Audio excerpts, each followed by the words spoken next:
I am Moon. Welcome back to my channel, and today I am going to talk about my recent favorites, the things that I've been loving, craving, and that I probably won't forget about.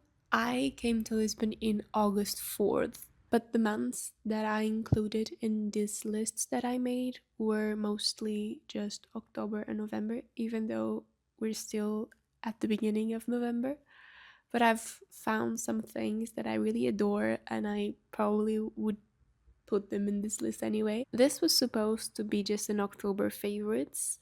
The moment I realized that I was going to post this almost at the end of November, I was like, no, I have to I have to think about something else. I have my script with like bullet points and things that I want to talk about without forgetting, because I was always better at writing rather than speaking. I am a poet, even though I am quite unpoetical and not great, mind you. So I divided everything in categories. So the first category is books. I read one book in October, which was Coraline. I do read 20 minutes a day, but I read really slowly. So I finished Coraline and then I started a new novel, which is A House of Salt and Sorrow. I didn't have time to finish it yet. I'm like halfway through.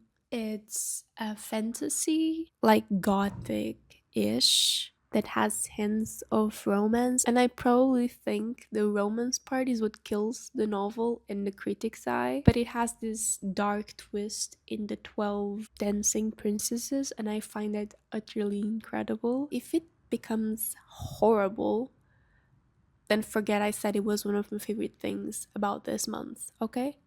Because I don't know, I haven't finished it. To make up for the lack of books or novels, I have two poems. I chose Tabacaria or Tobacco Shop by Alfred Campos and another one by Eugênio de Andrade, which is Adeus or Goodbye. And I'm gonna read just a bit, not the entire poem, because it's really cool.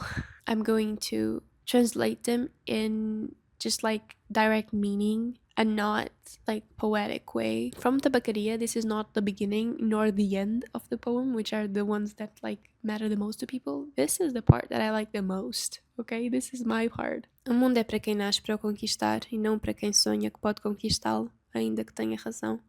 Tenho sonhado mais que o que Napoleão fez. Tenho apertado ao peito hipotético mais humanidades do que Cristo. Tenho feito filosofias em segredo que nenhum canto escreveu.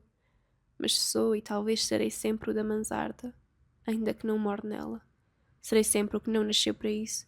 Serei sempre só o que tinha qualidades. Serei sempre o que esperou que lhe abrissem a porta ao pé de uma parede sem porta e cantou a cantiga do infinito numa capoeira e ouviu a voz de Deus num poço tapado. Crer em mim? Não, nem a nada. It's... I can't even begin to explain how this part is just so perfect. I can't begin to explain how this poem, the entire poem, resonates with me. It's like, it's me. I could write this. That is why this author is so modern, because it resonates with us, even if they died 100 years ago and more. He felt a lot, and I feel with him. And I love it. I love this poem. It's craved in my heart. Now I'm gonna read Adeus, by Eugênio de Andrade. Já gastámos as palavras pela rua, meu amor. E o que nos ficou não chega para afastar o frio de quatro paredes. Gastámos tudo menos o silêncio. Gastámos os olhos com o sal das lágrimas. Gastámos as mãos à força de as apertarmos. Gastámos o relógio e as pedras das esquinas em esperas inúteis. This one is just sad. It doesn't resonate with me in any way. It's my favorite poem of all time.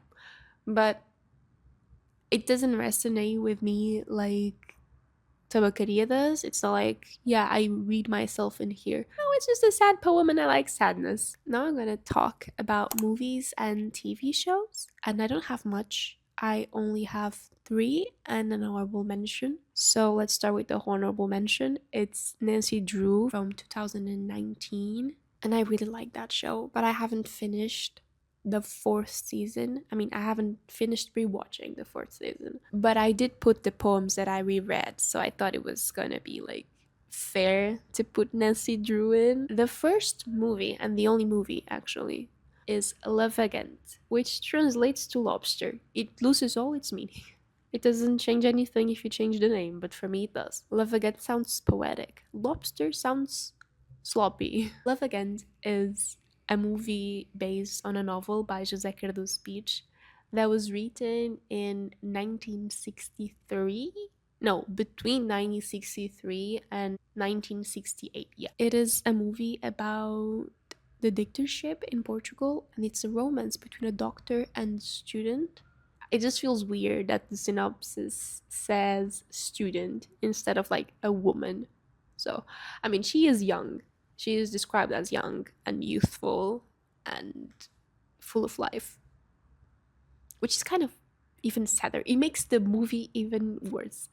How can I explain how I feel about this movie? This movie is carved in my heart, it's carved in my being. My soul has this name written on it because I was so in shock at the cinema that I couldn't move.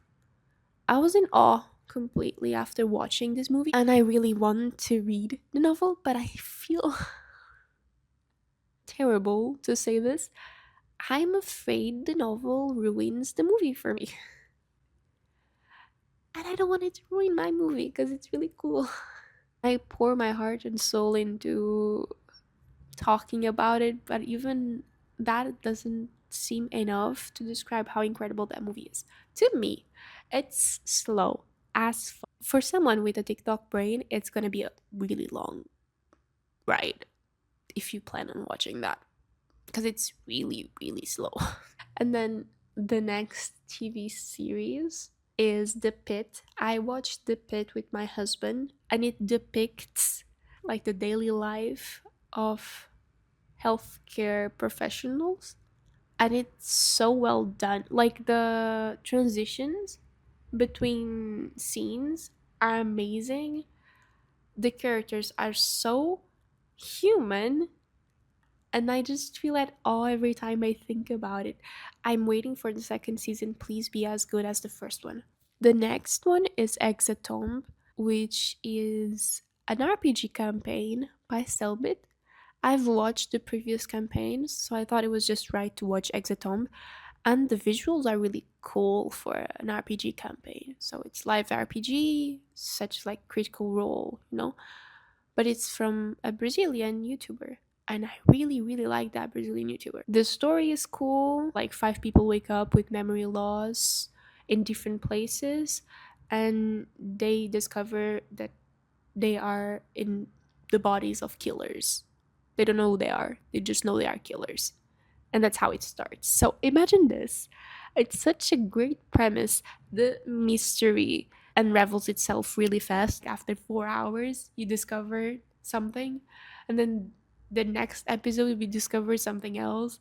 This guy does really interesting things. But, it's an RPG campaign, so they have quite freedom in the ways that they act and things. And now we are going into the music category, and I have a ton of music to share with you. The first one being the Act 3 from Tosca, the opera. And you think, why are you doing this to yourself? Why do you listen to opera? I didn't, okay? I thought in my prejudice that I would never listen to an opera. That didn't apply when I watched Love Again. I fell in love with the soundtrack of that movie, so that song is one of the most important songs in the movie. It has like actual meaning. So for me, it's perfect. I love it. No questions asked. And then we have a song that I found mostly because I was searching for these types of videos to find things that people put on there, and I found this song. It's Courtside by Team Atlas. I found it because of Seychelles. So props to you. You have really great taste in music and really great hair. Now I haven't listened much to the next artist that I'm going to talk about. It's Isamar. I learned about her because of Nancy Drew, and her song This Is the Place got me through 2 months of living in Lisbon without going crazy. So I have a lot to thank her. And then I also found another song because of a video like this, but this time it was Isis Corner, which is one of my favorite things that I found this month, mind you. So there's two artists that I found because of her. The first one is Audrey Hobart, and the second one is the Runaways. I don't know what there's in there that makes me just, I love it.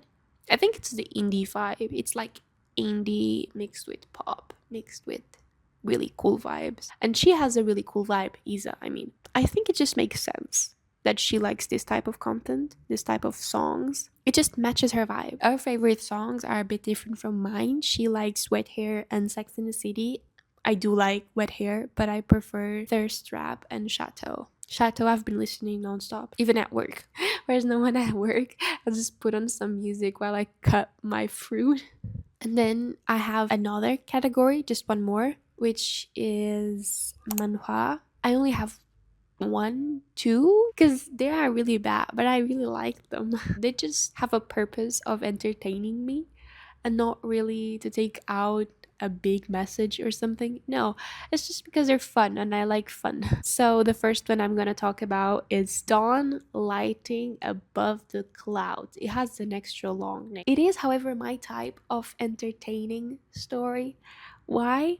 Because it's a poor woman who is forced to marry a secluded guy that lives in this mountain, and he has a mask, so he can't take the mask off, and she can ask anything about him, and she is so confused because she's forced to work. She does things for him and he gets so pissed off at her for just existing. She is in there and he hates her guts. This one has no spice or whatever. I tend to gravitate towards Jose, but without the spice and smut thing. I was thinking about this because I read Fourth Wing the past months. The smut ruined Fourth Wing for me because I was liking it until, you know, the lightning shit. I don't know. So the second manhwa and the last thing on this video, the last thing on this list, is How About Cosmic Horror.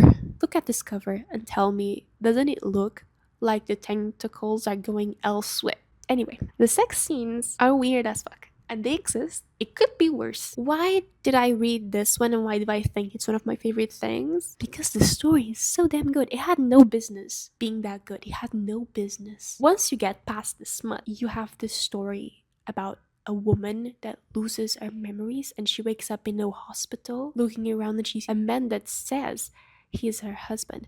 And you know how it looks? It looks like tentacles are in the place of his head. And all the doctors say that she sees him like this because of the trauma that she went through. One day his head is made of flowers and they smell. So she starts to question herself if she's going crazy. And then they fuck a lot while his face changes every day, something else. So tentacles, plants, planets. And everyone sees this beautiful man and she's the only one that does not. So cool because now she found her old diary and she questions why is her diary in her husband's possession and not hers. That is why it's horror. That's why it's so cool. And yeah, that's the part that intrigues me the most. But then that's it. Thank you so much for being here for this long talk. Because you know how long my video is at this moment? It's 40 minutes. I will cut a lot of these things. Anyway, thank you for being here. And bye bye. See you next time.